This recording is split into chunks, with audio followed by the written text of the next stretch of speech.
ഒരു മുതിർന്ന നേതാവോ ഒരു പ്രധാന അധ്യാപകനോ അല്ലെങ്കിൽ ഒരു പ്രിൻസിപ്പാളോ ഒരു മീറ്റിംഗിൽ ഇങ്ങനെ സംസാരിച്ചുകൊണ്ടിരിക്കുന്നു. ഒരുപാട് കുട്ടികളുണ്ട്, അല്ലെങ്കിൽ ഒരുപാട് പേരുണ്ട്. ഇങ്ങനെ സംസാരിച്ചുകൊണ്ടിരിക്കുന്ന സമയത്ത് പെട്ടെന്ന് കറണ്ട് പോയി, അതായത് മൈക്ക് ഓഫായി.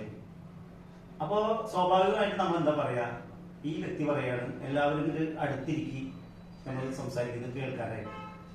അപ്പൊ ഏറ്റവും പുറകിലിരിക്കുന്ന ചെറിയ കുട്ടി പറയുന്നുണ്ട് എഴുന്നേറ്റ് നിന്ന്, സാറേ ഞങ്ങൾ എല്ലാവരും എഴുന്നേറ്റ് അങ്ങോട്ട് വരുന്നതിനേക്കാളും നല്ലത് സാറിന് നടുക്ക് വന്നിരുന്ന് സംസാരിക്കുകയാണെങ്കിൽ അത്രയും സുഖമായില്ലേ കേൾക്കാൻ എന്ന് പറയുന്നുണ്ട്. സത്യത്തിൽ കോമൺ സെൻസ് ഉപയോഗിച്ചത് ആ കുട്ടിയാണ്.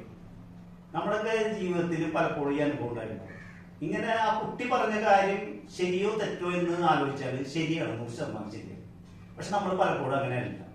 നമ്മള് ഒരു രീതിയുണ്ട്, പണ്ടൊക്കെ പറയില്ലേ, മുതിർന്നവർ പറഞ്ഞ വാക്കും നെല്ലിക്കയും ആദ്യം കഴിക്കും പിന്നെ മധുരിക്കുന്നതൊക്കെ. അതൊക്കെ ശരിയാണ്, അനുഭവങ്ങൾ കൊണ്ട് ശരിയാണ്. പക്ഷെ ഇന്നത്തെ കാലത്ത് അങ്ങനെയല്ല. നമ്മുടെ ചെറിയ കുട്ടികൾ പോലും പറയുന്ന വാക്കുകൾക്ക് പ്രാധാന്യമുണ്ട്. അത്രയും സോഷ്യൽ മീഡിയ ഒക്കെ വളർന്നിട്ടുണ്ട്. നമ്മളറിയാത്ത ഒരുപാട് കാര്യങ്ങൾ കുട്ടികൾക്ക് അറിയാം. അപ്പൊ കുട്ടികൾ പറഞ്ഞാലും ആര് പറഞ്ഞാലും, അല്ലെങ്കിൽ ഇപ്പൊ വിദ്യാഭ്യാസമോ അല്ലെങ്കിൽ സാമ്പത്തിക ഭദ്രതയോ വലിയ കുലമഹിമയോ ഇല്ലാത്ത ആളുകളൊക്കെ ഉണ്ടാവും. പക്ഷെ അവരെന്തും പറയുന്നു എന്നുള്ളതാണ്. അപ്പൊ ഈ കോമൺ സെൻസ് ആയിട്ട് പറയുന്ന കാര്യങ്ങളെ അക്സെപ്റ്റ് ചെയ്യാൻ പഠിക്കുക എന്നുള്ളതാണ്. പഴയ ഒരു രീതിയൊക്കെ മാറണം. പലപ്പോഴും നമ്മൾ എന്ത് പറയുന്നു എന്നുള്ളതാണ്, ആര് പറയുന്നു എന്നുള്ളതല്ല. Thank you.